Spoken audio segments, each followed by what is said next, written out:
Beleza. Então, vamos lá, galera. Olha só. O objetivo da aula de hoje é justamente fazer comentários sobre essas duas habilidades aí, tá? Habilidade 11 e habilidade 13. Então, o que pede a habilidade 11? Reconhecer benefícios, limitações e aspectos éticos da biotecnologia. Então, um ponto que eu sempre gosto de conversar é justamente esse aqui, tá? Quando a gente fala de biotecnologia. Isso aqui é importante, porque essa habilidade, tá? É uma habilidade que faz parte da competência 3. Na aula passada, nós trabalhamos algumas habilidades da C3, né? Então, quais foram as habilidades da C3 que nós trabalhamos na aula passada? A habilidade 9, que fala sobre ciclos biogeoquímicos, a habilidade 10 e a habilidade 12, que falavam sobre temática ambiental. Então, aqui eu posso incluir a habilidade 8, e aqui também eu tenho a habilidade 11, que faz parte dessa competência. Então, como aqui eu tenho essa ideia da biotecnologia, e nessa ideia da biotecnologia tem muito organismo geneticamente modificado, e aí quando eu falo de organismo geneticamente modificado, eu tenho a ideia de manipulação do material genético, eu achei que fazia sentido a gente pegar isso e puxar para cá para a gente trabalhar a genética, né? E aqui tu percebes que a ideia, basicamente, é fazer o reconhecimento. O que você deve reconhecer da biotecnologia, né? Benefícios, limitações e esses aspectos éticos. E aí, qual é o contexto? Você precisa considerar estruturas e processos biológicos envolvidos nesses ditos produtos biotecnológicos. Então, a ideia aqui é você reconhecer benefícios, limitações e aspectos éticos, e você tem que considerar estruturas e processos biológicos envolvidos nesses produtos biotecnológicos. E a habilidade 13 também pede para você reconhecer. Pede para você reconhecer mecanismos de transmissão da vida, prevendo ou explicando a manifestação das características dos seres vivos. E aqui nesse contexto está a ideia da genética muito bem alinhada aqui, né? Porque ele deixa bem claro, pessoal, olha o que ele coloca. Reconhecer mecanismos de transmissão da vida, prevendo ou explicando a manifestação de características dos seres vivos. Então, aí essa habilidade é a habilidade da genética, que é bem clara para a gente trabalhar, por isso que genética sempre é uma questão muito forte. Quando você observa essa habilidade, tem pelo menos 2 questões na prova, às vezes tem uma questão que trata sobre mecanismos genéticos mesmo, primeira lei, segunda lei, epistasia, enfim, e às vezes tem uma questão que fala muito da manifestação das características dos seres vivos. Então é muito bacana a gente tomar cuidado com essa habilidade, porque essa habilidade ela é muito importante para a gente. Então é em cima desses 2 temas que a gente vai comentar. Então, eu trouxe algumas questões, acho que, se não me engano, são 10 questões que eu trouxe para a gente conversar, para a gente trabalhar. A ideia aqui é, basicamente, resolver juntos, comentar, e, é claro, o espaço aí, né, relacionado ao nosso chat está aberto para eventuais dúvidas. Tudo bem? Então, vamos lá juntos para a primeira questão. Galera, olha o que eu trouxe aí na primeira questão. O Brasil cultivará 53 milhões de hectares com transgênicos, né? Então, ele já trouxe aqui uma ideia importante para a gente trabalhar, tá? Transgênicos. Beleza? Aí fala, na temporada atual, 19 e 20, avanço impulsionado pela adoção de milho e soja geneticamente modificados, apontou nesta terça-feira o estudo Celeris. A expectativa quanto à chegada de novas tecnologias vem crescendo no mercado, principalmente com a recente liberação do plantio comercial de variedades de soja resistente ao herbicida dicamba, a soja Intacta 2 Extend, disse a Celeris. Amplamente utilizado nos Estados Unidos, o dicamba foi descrito por agricultores como um produto volátil e que pode ser facilmente espalhado pelo vento, comprometendo a soja não tolerante a ele. Comprometendo a soja não tolerante a ele. Uma das possíveis consequências do cultivo de plantas transgênicas em larga escala. Tudo bem? Então, o que a gente tem que tomar bastante cuidado na situação que ele está apresentando para vocês? Vou voltar ao texto, né? Uma das possíveis consequências.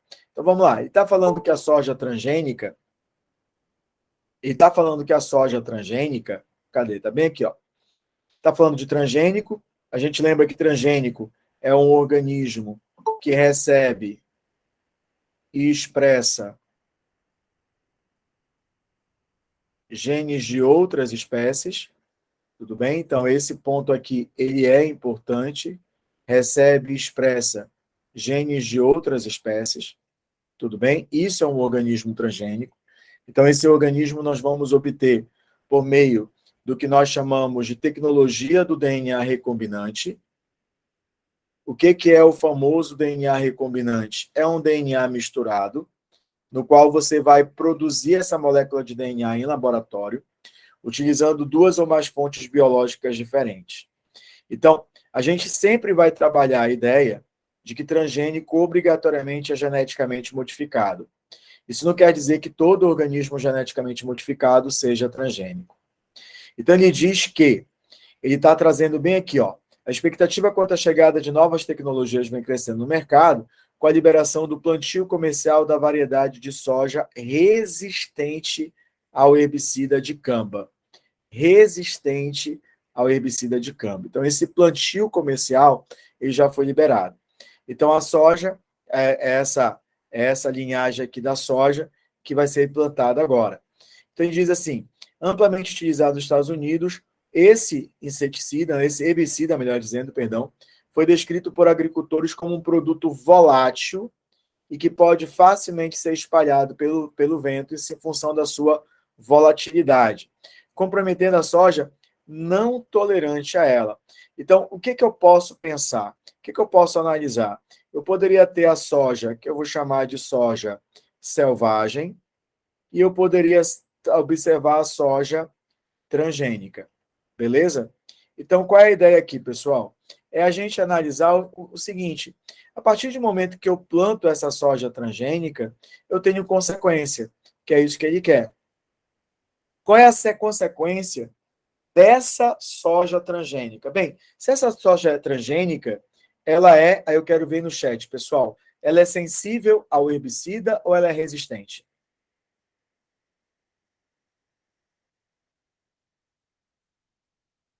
Boa, boa. Ela é resistente. Show de bola, galera. E a selvagem é sensível ou resistente? Boa. Ela é sensível. Então, se eu estou utilizando essas plantas transgênicas em larga escala, qual é a consequência? Essas plantas transgênicas sobreviverão e as selvagens serão o quê, galera? As selvagens serão mantidas ou eliminadas? Acabou a questão.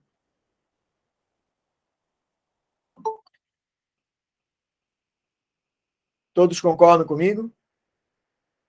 Todos compreenderam a jogada que eu fiz? Boa, né? Uma questão que trabalha aí e está analisando, na verdade, né, a consequência da utilização desses organismos transgênicos. Então, ele diz assim, queda na produção de alimento? Não, porque não houve queda na produção de alimento. Olha, ele está trabalhando com a soja, e é uma soja geneticamente modificada, que vai ser, de uma certa maneira, resistente a esse herbicida. Aumento da diversidade? Não. Por que não, Marcos? Porque a diversidade biológica, inclusive, ela vai reduzir, né? Porque essas plantas, provavelmente, elas são geneticamente iguais. Concordam comigo, pessoal? Que elas seriam geneticamente iguais. Então, a diversidade genética vai ser bem menor em relação a isso, né? Encarecimento do preço dos alimentos depende do posicionamento de mercado. Não necessariamente isso vai acontecer. Seleção de pragas com menor resistência, não. Não faz nenhum sentido você trabalhar com essa possibilidade de resposta. Então, gabarito é letra E, a eliminação de espécies não domesticadas, ou seja, dessas espécies selvagens. Galera, vamos para outra questão agora, dentro da mesma linha da habilidade 11, tá? Dentro da mesma linha da habilidade 11. O organismo de cada pessoa, olha o que ele diz, o organismo de cada pessoa responde a determinados medicamentos de maneira particular. Tudo bem? O organismo de cada pessoa responde de modo particular a determinados medicamentos. De modo que um princípio ativo eficiente para uma pessoa pode não ter o mesmo efeito para outra. A farmacogenética estuda como a composição genética afeta a resposta do organismo aos medicamentos. Algumas pessoas podem, por exemplo, metabolizar determinado medicamento lentamente, enquanto outras podem fazer o processo muito rápido. Então, aqui, pessoal, eu tenho uma pessoa e tem a sua essência genética, tudo bem? Tem o seu perfil genético. E eu tenho aqui um medicamento que vai ser aplicado nesta pessoa. Então, qual é a ideia que a questão está abordando? A capacidade de metabolização desse organismo, a capacidade de metabolização desse medicamento, digam aí para mim no chat, é igual ou pode ser diferente? Diferente. É justamente isso que ele está trabalhando. Ele está trabalhando a ideia de como a essência genética de um indivíduo pode influenciar, por exemplo, nessa interação medicamentosa que determina a sua taxa de metabolização. Então, eu posso ter uma pessoa que o medicamento A é metabolizado em intervalo de tempo X e uma outra pessoa que esse intervalo de metabolização do mesmo medicamento é, por exemplo, a metade de X. Então, eles querem entender como é que a genética vai atuar nesse mecanismo. Então, quando ele fala assim, a partir do conhecimento da farmacogenética, é possível avaliar medidas. Galera, isso aqui eu poderia falar no termo de aconselhamento genético. Por que eu posso falar isso? Porque a partir da tua premissa genética, a partir da tua base genética, eu posso indicar qual seria o medicamento mais eficiente. Olha que legal. Então, eu posso, a partir do conhecimento da farmacogenética, falar: ó, Thaísa, você tem que tomar esse medicamento aqui, porque esse medicamento metaboliza em você a metade do tempo que, por exemplo, na Patrícia. Então, assim, a gente consegue compreender como é interessante essa interação medicamentosa com um determinado indivíduo em função do seu perfil genético. Fez sentido para vocês o que a questão está pedindo, pessoal? Sim ou não? Boa. Então, partindo desse pressuposto, digam para mim, qual seria o gabarito para vocês marcarem? Vou dar o gabarito aí.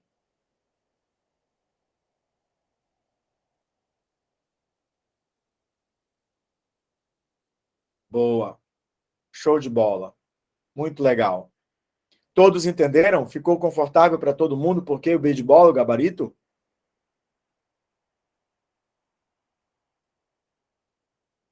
Show. Show. Show. Pô, galera, que felicidade, ó. 121 pessoas online. Pô, que show de bola. Que bacana, cara. Que bacana. 122. Que legal. Por quem puder fazer um print, compartilhar nas suas redes sociais, eu vou ficar extremamente feliz. Feliz, orgulhoso, tá?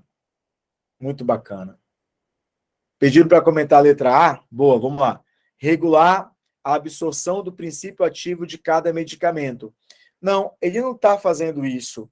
Por quê? Porque ele fala assim, a partir do conhecimento de farmacogenética, ele fala, a farmacogenética estuda a composição genética, como a composição genética afeta a resposta do organismo. Ele não está falando o princípio ativo medicamentoso, ele está falando como é que você reage àquele medicamento. Você vai reagir de uma forma mais lenta ou mais acelerada. Então, é isso que a farmacogenética se preocupa. Então, a partir do momento que a farmacogenética tem essa preocupação de como você vai reagir àquela substância, o princípio ativo, a capacidade absortiva do princípio ativo não entra muito nessa discussão, entendeu? O que ele quer? Você vai responder mais rápido ou mais devagar. Essa é a ideia. Porque a partir daí, você consegue oferecer um medicamento que seja mais eficiente em termos de tempo de resposta para aquele paciente em função da sua essência genética. Tudo bem, Isabela? Boa. Alguém, pessoal, quer que eu discuta uma outra alternativa?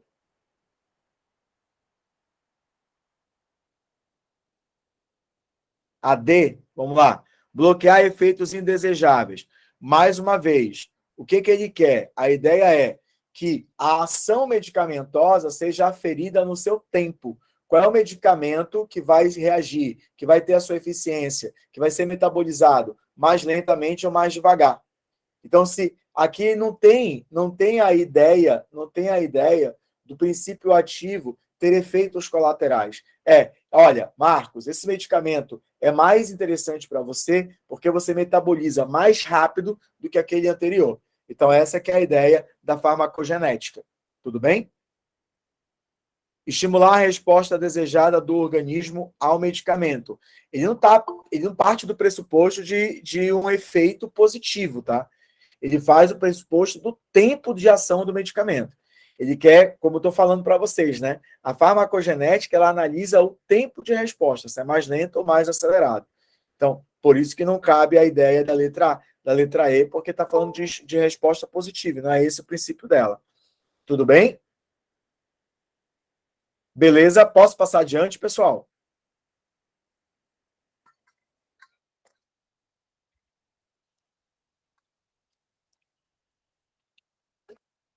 Então vamos lá, vamos para a nossa terceira questão de hoje.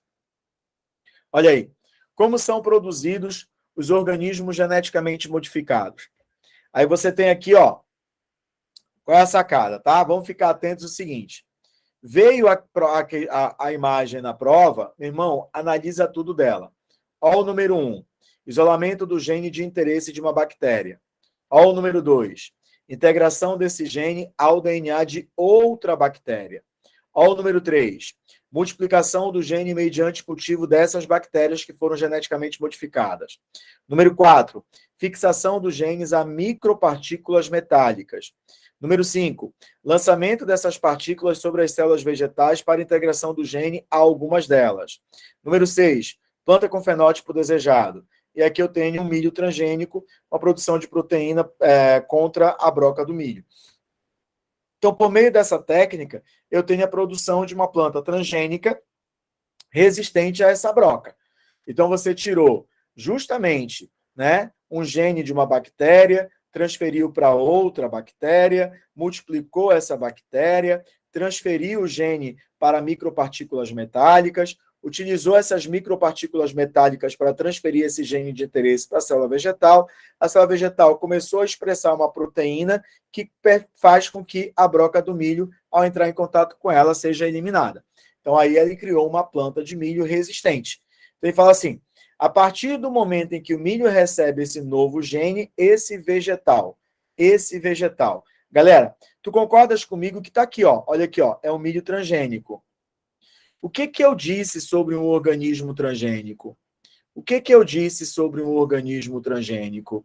Ele recebe e expressa genes de outra, o que, pessoal? Espécie. Isso aqui é um organismo transgênico. Então, a partir do momento em que o milho recebe esse gene, esse vegetal vai fazer o quê? Me diz aí, qual é o gabarito?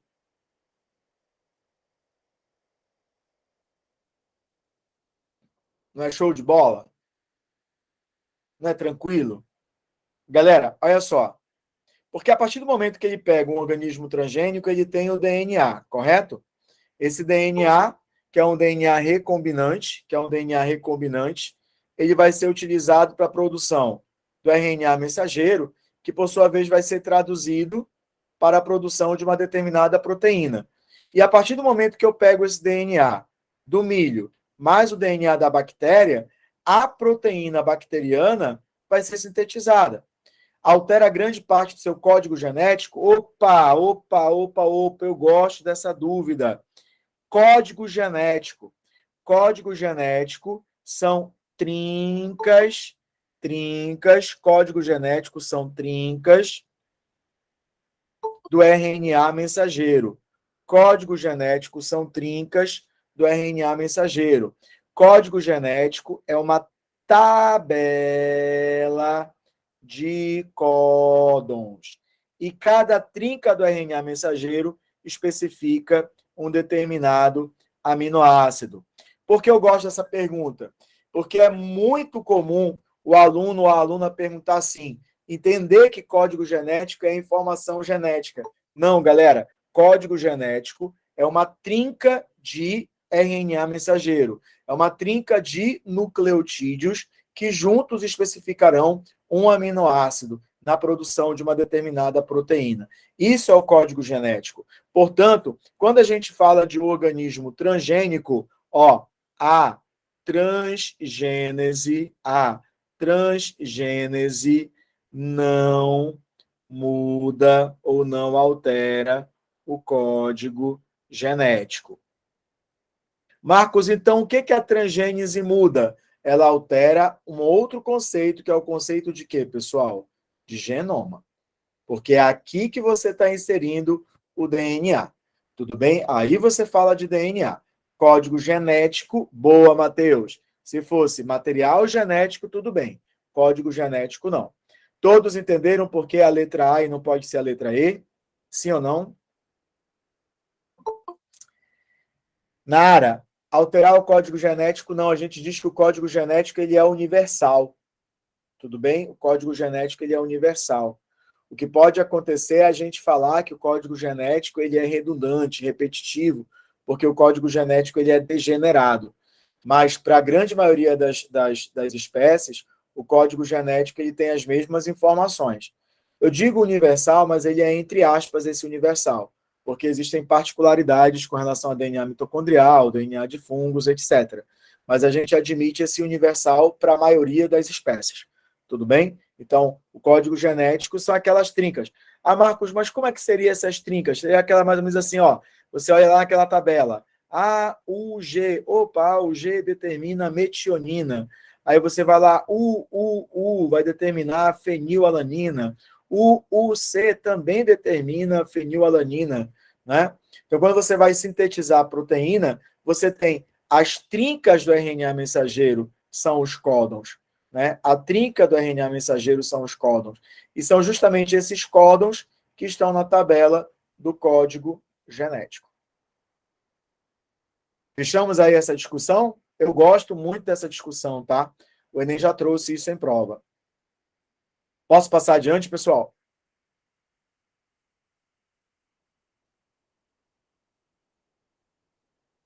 Vamos lá. Olha aí. Mais uma vez, habilidade 11, tá? Uma nova estratégia para o controle da dengue foi apresentada durante o Congresso Internacional de Medicina Tropical. Olha que interessante. Eu venho falando para os meus alunos durante a aula, e eu vou fazer agora. Né? Como a ideia era conversar questão por questão, eu acabei não fazendo. Mas eu vou fazer nesta questão em especial, para que nas outras a gente possa fazer da mesma maneira. Aí diz aqui, ó, qual é a pergunta? Primeiro passo, qual é a pergunta? Qual o conceito fundamental relacionado à estratégia? Beleza. Então eu tenho que saber qual é essa estratégia. Uma nova estratégia para o controle da dengue foi apresentada. O projeto traz uma abordagem nova e natural para o combate à doença. O objetivo do programa é cessar a transmissão do vírus da dengue. A partir da introdução, o objetivo do programa é cessar a transmissão do vírus da dengue a partir da introdução da bactéria Wolbachia, que é naturalmente encontrada em insetos, nas populações locais de mosquito. Quando essa bactéria é introduzida no Aedes aegypti, atua como uma vacina, estimulando o sistema imunológico e bloqueando a multiplicação do vírus dentro do inseto. Então, o que eu tenho aqui, galera? Eu tenho aqui um inseto, beleza? Eu tenho aqui um inseto. Eu vou pegar a bactéria, e essa bactéria vai ser aqui administrada para ele entrar em contato com o inseto. Consequentemente, esse inseto, a partir do momento que entra em contato com essa bactéria, não se multiplica, e aí eu tenho um conceito biotecnológico. Por que eu tenho um conceito biotecnológico, Marcos? Porque eu estou utilizando uma bactéria para induzir uma resposta imunológica para bloquear a infecção do Aedes aegypti, bloquear a infecção do Aedes aegypti pelo vírus da dengue. Então, esse, para mim, é um conceito biotecnológico. Tudo bem? Ele pergunta, Qual é o conceito fundamental? Ora, o que eu estou fazendo? Eu estou produzindo múltiplas cópias? Não. Eu estou fazendo com que seja estabelecida uma relação ecológica que é benéfica para ambos e obrigatória? Muito menos. Eu estou permitindo a relação parasitária? Não, porque eu estou utilizando essa bactéria para estimular o inseto a não se infectar com o vírus. Eu estou fazendo modificação genética desses organismos? De forma alguma, eu não estou manipulando o gene. Mas o que eu estou fazendo? Eu estou utilizando uma bactéria para reduzir o nível de infecção do vírus e assim eu diminuir o número de casos de indivíduos portadores da dengue. Olha essa questão maravilhosa. E sabe de quem é essa questão, galera? Todos entenderam aí a ideia do controle biológico nesse contexto? Não, Ronaldo, essa questão é do Enem.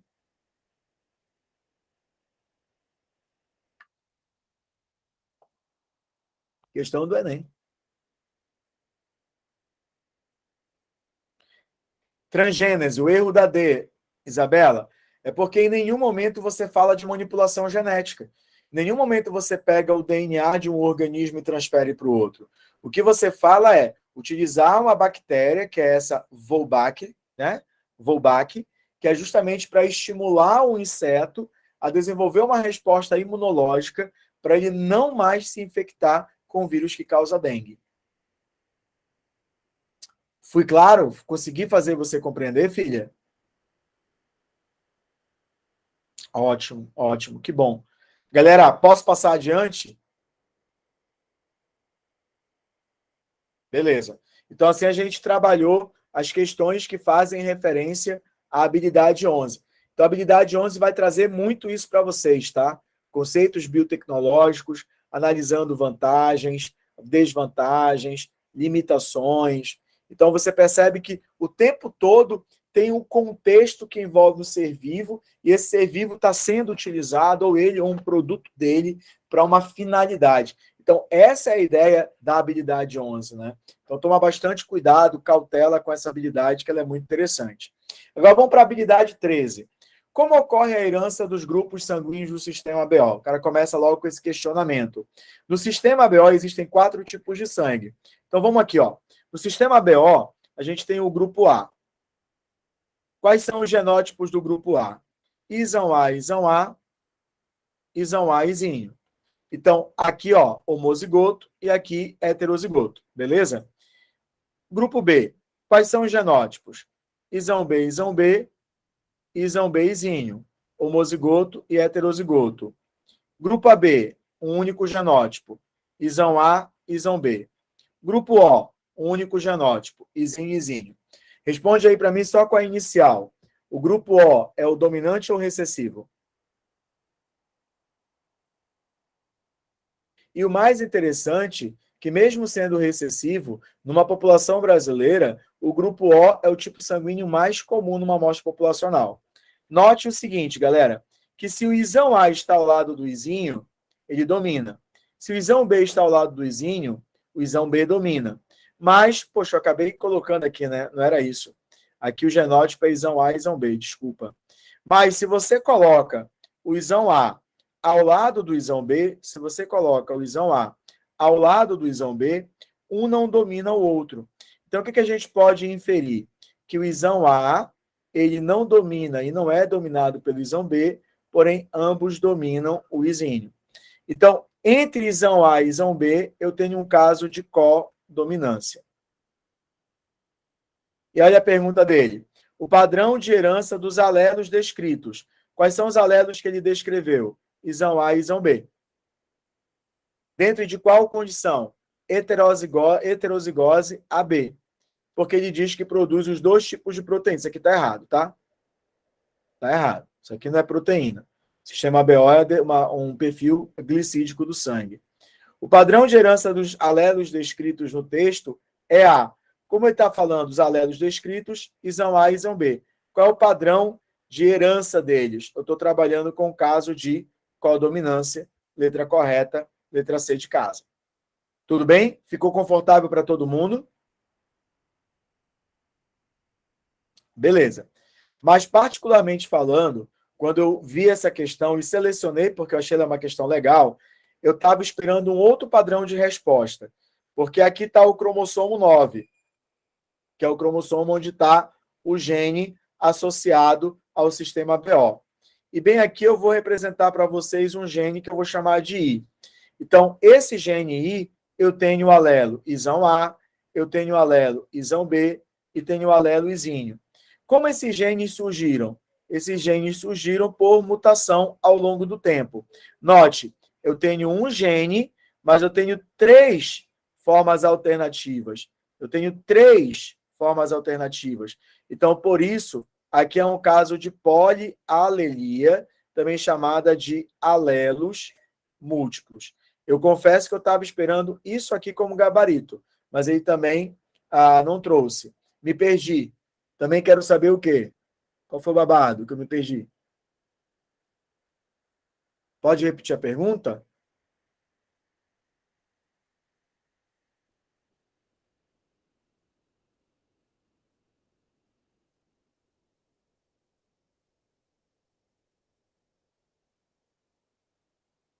Ah, tá. Para fazer um comentário geral das outras, vou fazer sim. Mas ficou compreensível que é codominância? Boa. Vamos para as outras. Vamos lá. O que é epistasia? Epistasia é o seguinte: é um par de genes inibe outro par. Eu trabalhei em sala com o exemplo do labrador. Que o labrador ele pode ser dourado, preto. Aqui o dourado é o bege, tá, pessoal?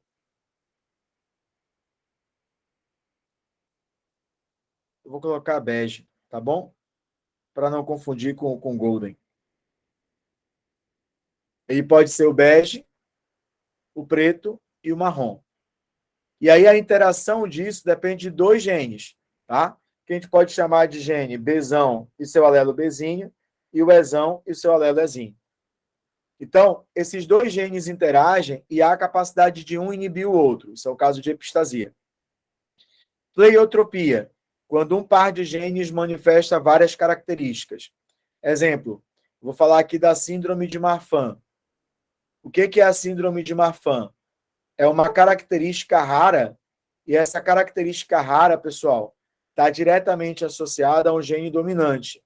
Então, a presença do alelo dominante, que eu vou chamar de azão, leva a cardiopatia, ou seja, problemas cardíacos, leva a problemas visuais, tudo bem? Apresenta elevada estatura, apresenta também aracnodactilia, que são dedos dos pés e das mãos compridos que lembram patas de aranha. Então, o cara tem um gene só, um par de genes só, e esse par de genes se manifesta de diversas maneiras. Então, a gente fala que a pleiotropia é a múltipla manifestação de um gene. A interação gênica é literalmente o oposto da pleiotropia. Enquanto a pleiotropia é um gene determinando várias características, a interação gênica são vários genes que determinam um caráter. Exemplo, a cor da pele é uma interação gênica. A epistasia é um exemplo de interação gênica. E a herança intermediária é interessante, que é aquele tipo de coisa assim, por exemplo, eu tenho uma flor branca que cruzou com uma variável vermelha e nasceu cor-de-rosa. Então, quando a gente fala de herança intermediária, é um tipo de ausência de dominância, mas o heterozigoto ele tem um fenótipo intermediário entre os parentais. Tudo bem? Ficou claro, pessoal? Deu para acompanhar o conceito das demais?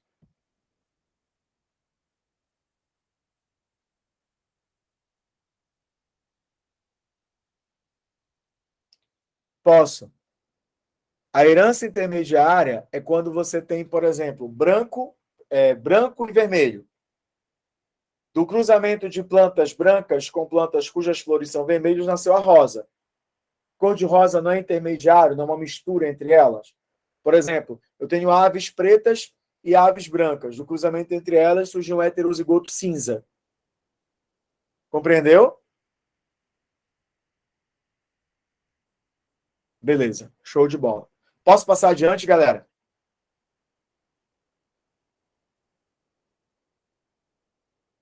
Boa, vamos lá. Pesquisadores da Universidade Johns Hopkins, nos Estados Unidos, publicaram um estudo que aponta os erros de duplicação do material genético. Então, vamos lá. Erros de duplicação do material genético. Como a causa de 2/3 dos cânceres. Isso pode significar que a chance de uma pessoa desenvolver uma mutação maligna deriva muito mais do acaso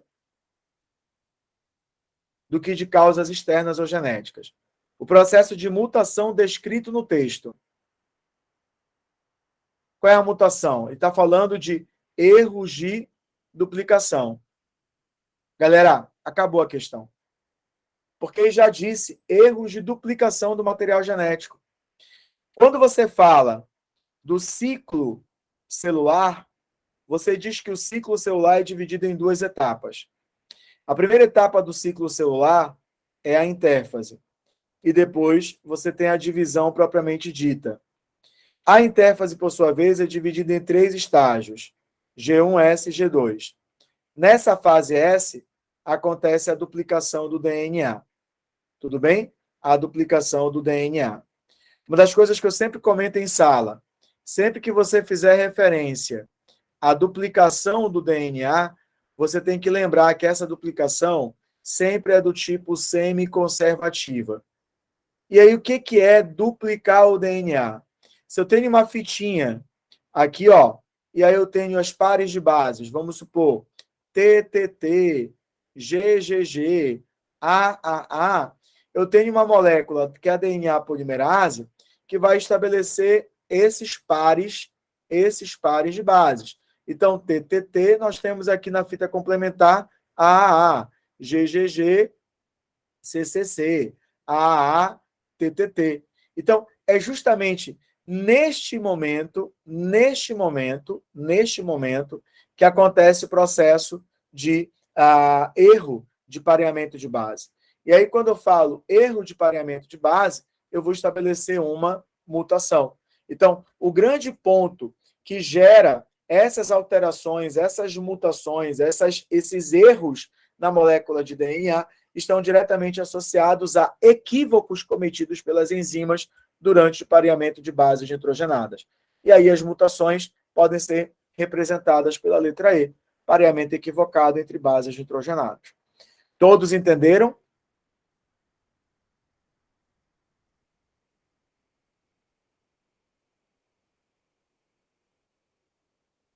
Boa. Agora, dá uma olhadinha para cá, galera. Olha só, preste atenção aqui no detalhezinho. Vamos dar uma aprofundada aqui. A mutação gênica, ela pode ser a mutação gênica, a mutação gênica, ela pode ser uma mutação por substituição de bases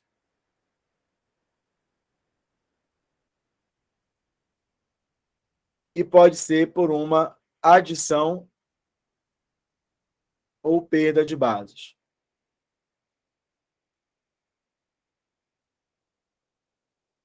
Adição pode ser inserção, correto? Perda pode ser deleção. Então, tecnicamente, alguns autores chamam de indel, inserção e deleção de bases.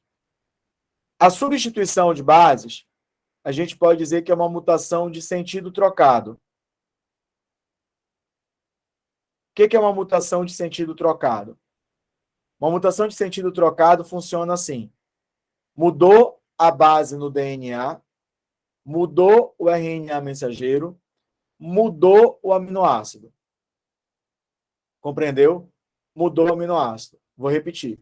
Mudou o DNA, mudou o RNA mensageiro, mudou o aminoácido. Ou seja, houve uma mudança de sentido. Por isso que a gente chama sentido trocado. Existe uma mutação que ela é chamada de silenciosa.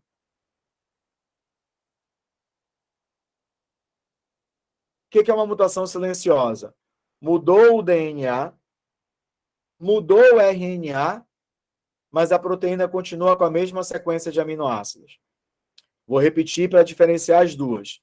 Sentido trocado. Mudou o DNA, mudou o RNA, mudou a sequência de aminoácidos da proteína. Exemplo, anemia falciforme. Silenciosa. Mudou o DNA, mudou o RNA, mas a sequência de aminoácidos continua a mesma. Por isso que ela é silenciosa. O indivíduo tem a mutação, mas não mudou nada na sequência de aminoácidos dela. Marcos, como é que isso pode acontecer? Como é que uma pessoa que tem mutação pode, mesmo apresentando a mutação, não ter alteração na sequência de bases nitrogenadas? Porque é aqui que entra o conceito do código genético ser que nós chamamos de degenerado. O que é um código genético degenerado? Você ter vários códons que especificam o mesmo aminoácido. Exemplo, o códon UUU determina a fenilalanina. Mas o códon UUC também determina a fenilalanina. Então, eu tenho a fenilalanina, que é um aminoácido, que é definido por dois códons diferentes. Então, às vezes, pode haver mutação que vai mudar o códon, mas ele ainda codifica, ainda determina o mesmo aminoácido. Por isso que a gente chama que o código genético é degenerado. Então, existem pessoas que têm mutações, mas não mudam em nada a proteína delas. Por isso que ela é dita silenciosa. E existe uma mutação que é chamada de sem sentido. Nessa mutação, o que acontece? Forma um códon de finalização. E quais são os códons de finalização? UGA, o AG e o A. Então, às vezes, o que acontece? Há uma mutação, e essa mutação ela vai simplesmente, quando há o processo de transcrição do RNA mensageiro, vai constituir um códon de finalização. UGA, o AG e o A. Isso é chamado de mutação sem sentido. A mutação indel, que é a adição ou perda de bases, ela é uma das mais sérias que tem, porque ela muda a matriz de leitura. Imagina, uma base nitrogenada foi inserida, uma base nitrogenada ela foi perdida. Então, a partir dessa inserção ou dessa deleção adiante, tudo sofre alteração. Então, muitas das vezes, esse tipo de mutação ela é mais severa do que a substituição de bases. Muitas vezes, essa mutação é mais severa do que a substituição de bases. Porque a mutação por substituição de base pode ser silenciosa, por exemplo. Você pode ter a mutação e não manifestar absolutamente nada. Todos conseguiram acompanhar, todos e todas conseguiram acompanhar o que eu acabei de comentar, os tipos de mutações genéticas.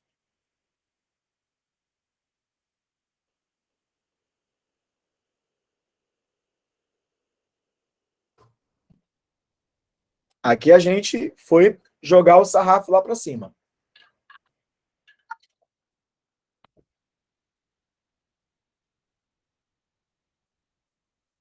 Beleza.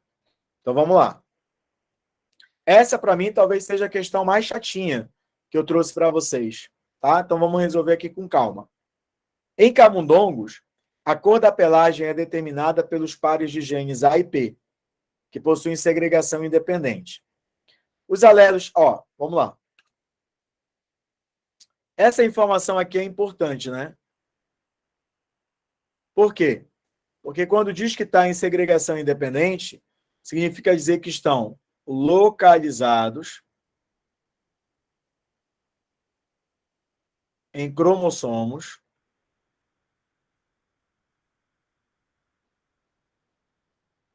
diferentes.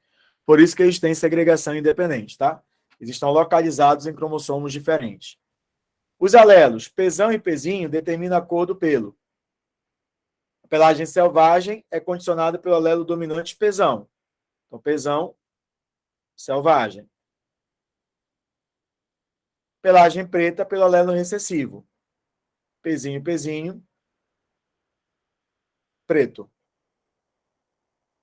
Já os alelos azão e azinho atuam na expressão dos genes para a cor. O alelo azão permite a manifestação da cor.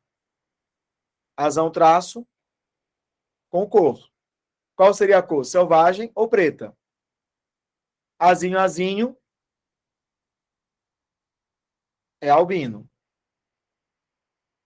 Olha o que ele trouxe aqui, ó. Epistático. Por que epistático? Porque ele tem um papel o quê, pessoal? Inibidor. Lembra lá da primeira questão que nós resolvemos, que vocês pediram para conceituar a epistasia? Então, esse par de genes, em homozigose, ele é epistático em relação a esse par aqui. Por isso que a sua homozigose azinizinho determina albino. Dane-se.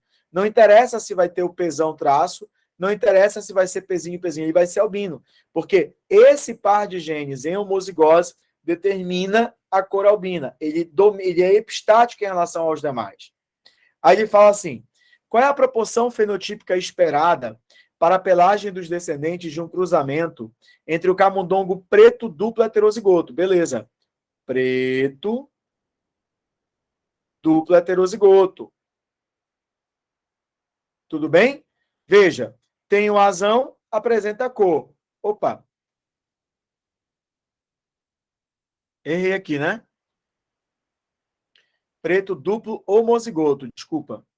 Então, vamos lá, perdão. Ó. Ô, pessoal, desculpa. Vamos lá. Foi mal. Ele fala preto duplo homozigoto. Então, vamos lá. Se é preto, é Pzinho, Pzinho. Se tem a cor, é azão, azão. Foi agora, pessoal?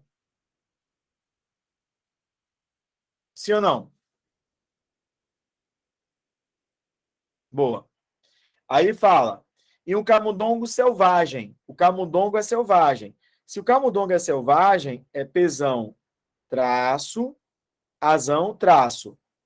Filho de um macho albino. Qual é o genótipo do macho? Não é azinho, azinho? Seria albino, sim ou não?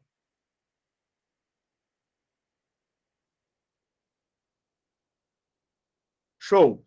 Então, para esse par aqui, ó, azão, traço, como é que tu vai representar? Azão, azão ou azão, azinho? Boa, boa, show de bola. Aí fala, e de uma fêmea preta. Se a fêmea é preta, qual é o genótipo dela? Pzinho, Pzinho, correto? Então, qual vai ser o alelo que essa fêmea vai doar para o seu filhote? O Pzinho. Tudo bem? Então, aqui, ó, ele é o duplo heterozigoto. Aí fala, qual é a proporção fenotípica esperada? Galera, qual é a dica aqui? Qual é a dica aqui? Eu estou trabalhando com epistasia. E aí, a dica é, monta a tabela. Não vai dar uma de querer resolver isso aqui com probabilidade independente que vai dar zoado. Então, vejam, quantos pares em heterozigose tem esse cara aqui? Quantos pares em heterozigose tem? 1, 2. Então, para eu saber o número de gametas, é 2 elevado ao quadrado, onde esse quadrado é o número de pares de genes em heterozigose. Todos me acompanharam? Sim ou não? Para determinar o número de gametas, é 2 elevado a n, tá? O número de gametas diferentes é 2 elevado a n, sendo n o número de pares em heterozigoto. Como os dois pares estão em heterozigose, 4 gametas diferentes. Quais são os 4 gametas diferentes que ele vai formar? Pzão, azão, Pzão, azinho. Pzinho, azão, Pzinho, azinho. Posso, Lana? Quando você trabalha com genes que têm segregação independente, para você determinar o número de gametas, você basta jogar nessa fórmula. 2 elevado a n. Bem aqui em cima, ó. 2 elevado a n. Isso aqui é o número de gametas diferentes que ele vai formar. Porque ele já disse aqui que é uma segregação independente. E aí eu conceituei. Se é segregação independente, porque estão localizados em cromossomos diferentes. Então a fórmula é 2 elevado a nzinho. Tudo bem até aí? Então o que acontece? Quantos pares heterozigose são? 2. Então, a fórmula fica 2 ao quadrado. Então, esse cara vai formar 4 gametas diferentes. Quais são esses 4 gametas, Lana? Acompanha. Cada letra, por exemplo, Pzão, vai migrar com Azão. O Pzão pode migrar com Azinho. O Pzinho migra com Azão e o Pzinho com Azinho. Então, formei os 4. Ó. 1, 2, 3, 4. Acompanhou, filha? Sim ou não? Boa, legal. Show de bola. E aqui, vamos juntos, ó. Quantos pares em heterozigose nós temos aqui nesse genótipo? Quantos pares em heterozigose nós temos?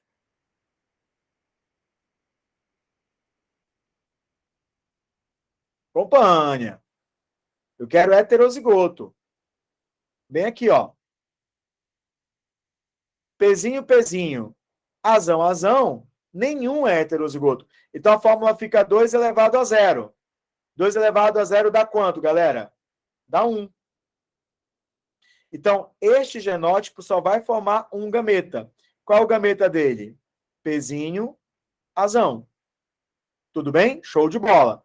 Então, o que a gente vai fazer? Vai pegar esses caras, vai montar uma tabelinha, né?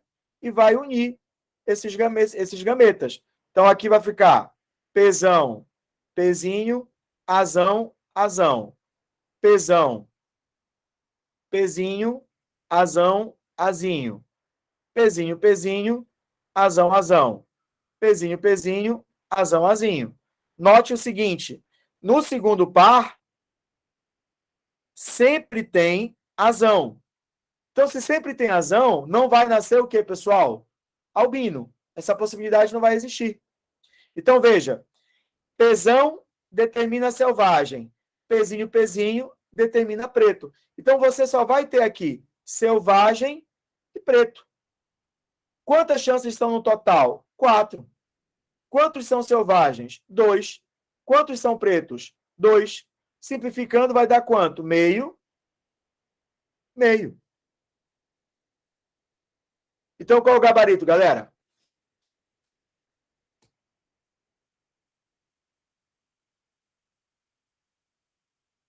Ó, foram aí por uma outra saída, né? Se não tinha albino, foram logo para verificar. Despreza o albino e aí você descarta A, C, D e E. Vai para B. Boa. Boa, fui resolvendo, nem fui lendo aí para vocês. Todos e todas entenderam o processo? Entenderam o que eu fiz? Isso é uma epistasia. Isso é uma interação gênica do tipo epistasia. Repetir o final. Ó, dá uma olhada aqui. Eu vou colocar uma outra cor para ver se fica também destacado. Vou colocar aqui no azul. Ó, aqui eu retirei os gametas. São 4 gametas diferentes. Eu expliquei o porquê. E aqui eu só tenho um gameta. Por quê? Porque esse genótipo está duplo homozigoto. E eu uni. Veja, azão, azão é o azão traço. Ele vai determinar a cor. Mas qual é o par que está ao lado dele? Pezão, pezinho. Então vai ser selvagem. Mesma coisa aqui, ó. Com cor, selvagem. Então, quantos selvagens são? 2/4, simplificando meio. Aqui, ó. Pezinho, pezinho preto, pezinho, pezinho preto. Quantos pretos são? 2/4, simplificando meio. Então, qual é a proporção fenotípica encontrada? Meio de selvagem, meio de pretas. Consegui fazer entender a galera que deu uma bugada? Nada, Larissa. Todos entenderam? Show, show, show. Bacana. Olha essa agora. Atenção aí, hein? No heredograma a seguir, os símbolos preenchidos na cor preta indicam afetados por uma doença causada por uma mutação genética. Os símbolos brancos apresentam indivíduos não afetados. Qual é a probabilidade da mulher número 10, essa mulher bem aqui, ó, que ele quer, ser portadora do alelo mutante, e do homem 15 ser homozigoto dominante? Beleza, vamos lá. Primeira coisa, essa herança aí é dominante ou recessiva? Qual é o posicionamento de vocês?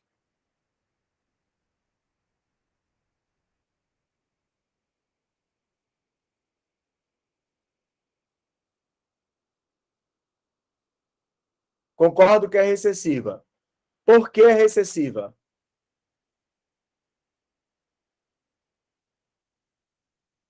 Boa, Isabela. Parabéns, cara. Olha que bacana. Pais iguais, tendo filhos diferentes. Show, gabaritou. Então, se ela é recessiva, o número 16 é azinho, azinho.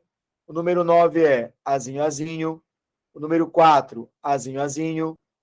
Número 2, azinho, azinho. Número 5, azinho, azinho.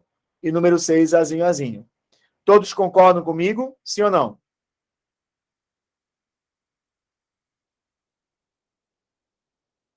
Show de bola. Um azinho vem do pai, outro azinho vem de quem? Da mãe. Beleza?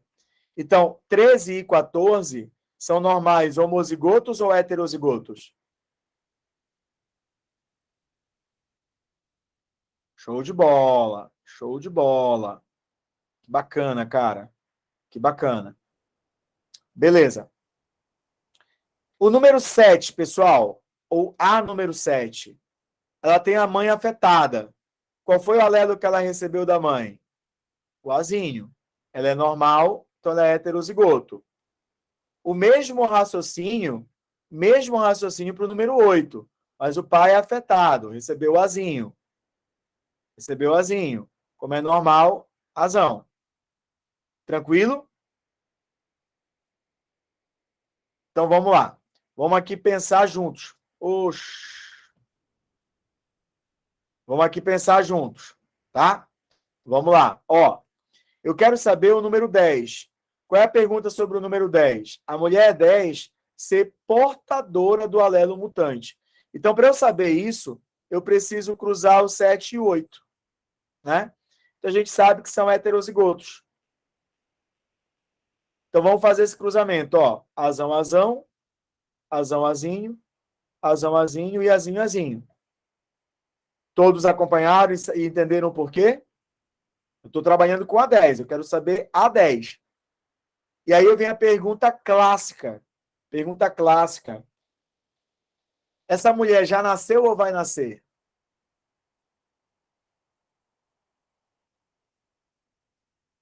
Já nasceu.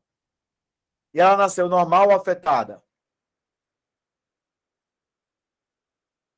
Ela pode ser azinho, azinho?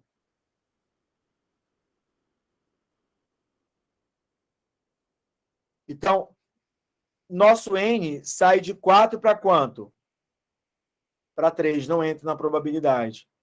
Desses 3, quantos são portadores do alelo? 2. Então, a primeira resposta é 2/3. Tudo bem? Todos e todas acompanharam?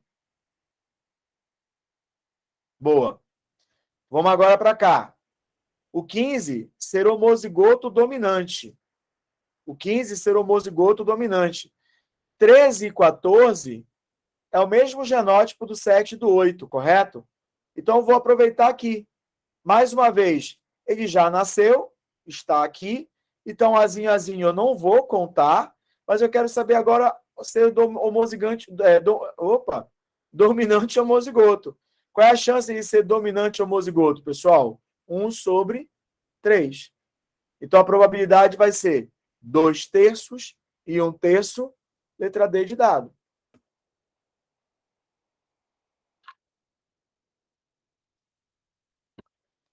Ficou de boa?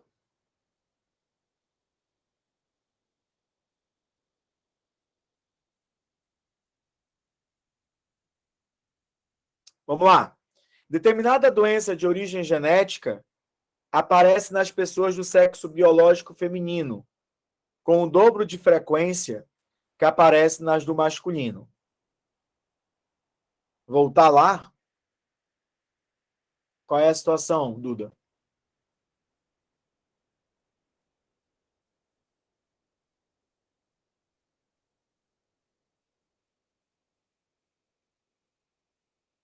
O que que foi?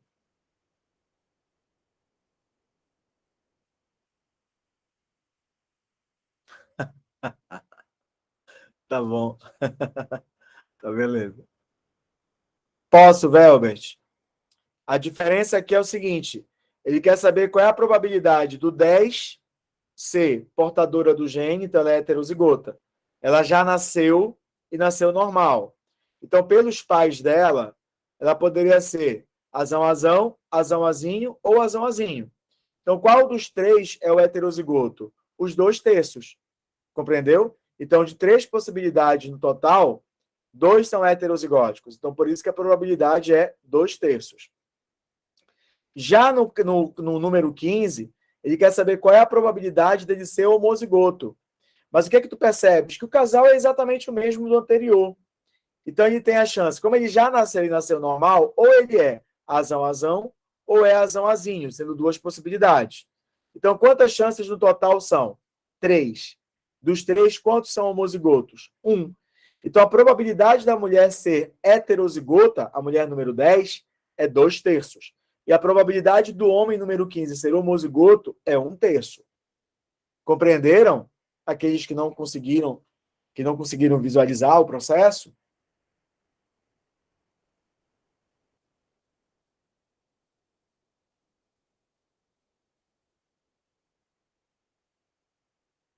Show. Nada, que isso. Vamos lá. Determinada doença de origem genética aparece nas pessoas do sexo biológico feminino com o dobro da frequência no do masculino. Nesse caso, olha isso aqui como é importante. O homem normal, casado com uma mulher afetada, pode gerar descendentes afetados e não afetados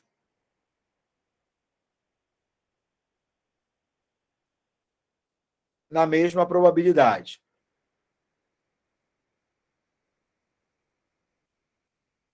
Tudo bem? Mas vamos lá. No entanto, um homem afetado, casado com uma mulher normal, transmite essa característica para 100% de suas filhas, mas para nenhum de seus filhos. Beleza. Isso aqui é um marcador. Por que isso aqui é um marcador? Porque a gente nota que o homem afetado transmite esse caráter para 100% de suas filhas. E aí a pergunta que eu te faço é outra, tá? Qual é o cromossomo que está influenciando aqui? Qual é o cromossomo que está determinando aqui? É no X.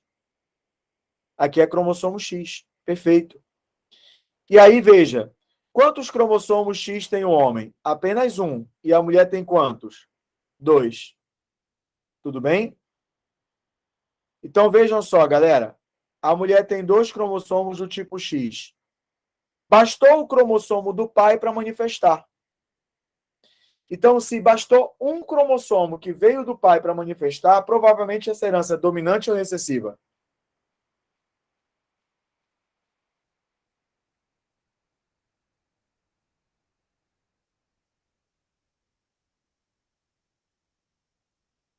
Pronto. Matamos. Entenderam aí?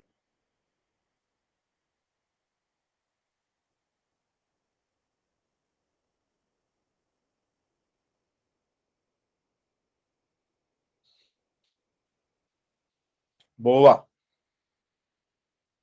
Olha essa agora, galera. 5 casais planejando ter filhos procuraram aconselhamento genético para entender os riscos da ocorrência de eritroblastose fetal em futuras gestações. As informações sobre os tipos sanguíneos desses casais, quanto ao sistema BO e fator RH, são apresentadas na tabela a seguir. Caso não haja intervenções clínicas, o casal que apresenta risco de ter bebê acometido pela eritroblastose fetal é o... Beleza, galera. O que ele está tratando? Ele está tratando de doença hemolítica do recém-nascido, que é a eritroblastose fetal. Quais são as condições para isso? A mãe tem que ser RH negativo. O filho tem que ser RH positivo. O pai, para que o filho seja RH positivo, lembrando que o RH negativo é o recessivo e o positivo é o dominante, o pai também tem que ser RH positivo. Todos concordam comigo, sim ou não?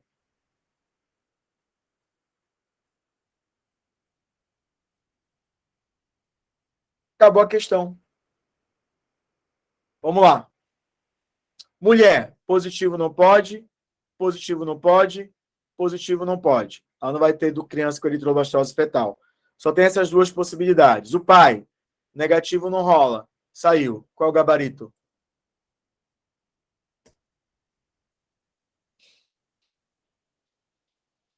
Fácil ou difícil?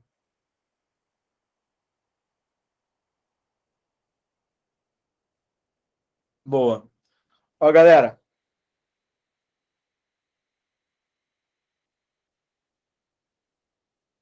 muito fácil, né? Muito de boa.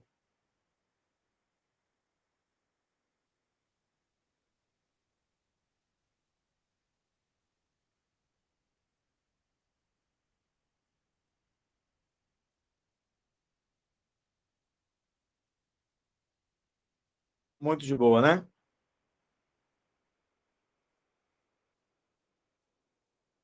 Então, ó, dessa forma, a gente finaliza aí o nosso bate-papo de hoje. Cara, muito feliz mesmo. Obrigado aí pela confiança de todos, pela confiança de todas, pela presença aí na aula, né? Espero que vocês tenham gostado, acima de tudo, do nosso bate-papo, da nossa aula.